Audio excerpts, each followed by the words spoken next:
बिहार में खेल है बड़ा काला। कोरोना काल में बेड घोटाला, सरकारी अंधेर गर्दी का पूरा सच। सरकारी कागजों पर, सरकार की वेबसाइट पर, सरकारी अफसर की जुबान पर दावा यही है कि अररिया के फारबिसगंज में 100 बेड का अस्पताल है, यानी 100 मरीजों का इलाज हो सकता है। लेकिन हकीकत एकदम अलग है। ये सरासर झूठ है। महामारी में कोरोना मरीजों के साथ सबसे बड़ा विश्वासघात है। आज तक की पड़ताल में अररिया के बेड घोटाले का बड़ा खुलासा हुआ है। खुलासे से पहले जरूरी है अररिया के civil surgeon doctor Maheshwar Prasad Gupta का दावा आपको सुनना। बहुत गौर से सुनिए। फारबिसगंज में आप लोगों का डेडिकेटेड अस्पताल आप लोगों ने खोला हुआ है, कितने बेड का खोला हुआ है, क्या व्यवस्था? वो 100 बेड के अस्पताल है। हमने अभी एक मॉडरेट केस तक, मॉडरेट में 2 तरह के होते हैं, स्टेज सेकेंड ए और सेकेंड बी। तो सेकेंड ए तक के लेवल केस को हम लोग जो हैं, हम लोग सेकेंड ए लेवल के भी इलाज हमने शुरू किया है। हमारी वहाँ जो चल रही है इलाज वो काफ़ी अच्छी दी जा रही है।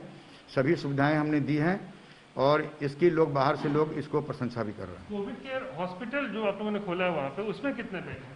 उसमें 100 बेड हैं। 100 बेड। हाँ। और अलग से कोविड केयर सेंटर भी है आप लोगों का? यहाँ सीसीसी है, हमारे डाइट में वहाँ पर सीसीसी है, वहाँ पर भी हमारा 75 वो है, 150 सेंटर वहाँ भी है। ये डॉक्टर महेश्वर गुप्ता है। इनका जिम्मा है अररिया में कोरोना के मरीजों के इलाज का इंतजाम करना। महेश्वर गुप्ता ने हमें बताया कि फारबिसगंज में 100 बेड का एक डेडिकेटेड कोविड-19 हॉस्पिटल बनाया गया। सरकारी आंकड़ों में भी यही दावा आपको देखने को मिलेगा।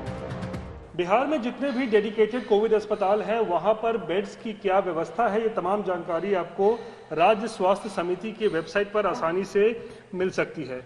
हम अररिया जिले के बारे में जानकारी लेते हैं कि आखिर वहां पर बेड्स की क्या व्यवस्था है। तो जैसे ही आप अररिया टाइप करेंगे तो यहाँ पे आपको तमाम जो डेडिकेटेड कोविड अस्पताल हैं जिले के, उसके नाम आपको यहाँ साफ दिख जाएंगे।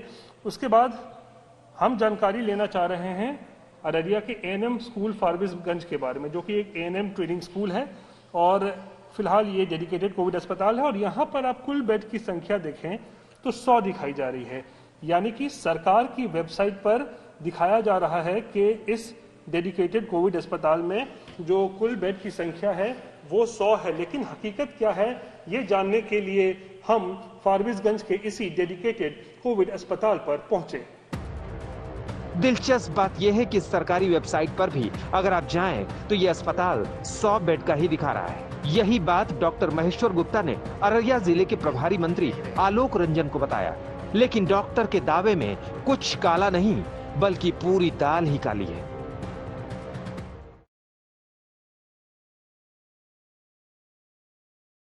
बिहार के ग्रामीण इलाकों में जिस तरीके से कोरोना फैलता जा रहा है, उसको लेकर बिहार सरकार लगातार जिलों को ये निर्देश दे रही है कि वो टेस्टिंग को बढ़ाएं और कोविड अस्पतालों में जो बेड की संख्या है उसको भी बढ़ाया जाए।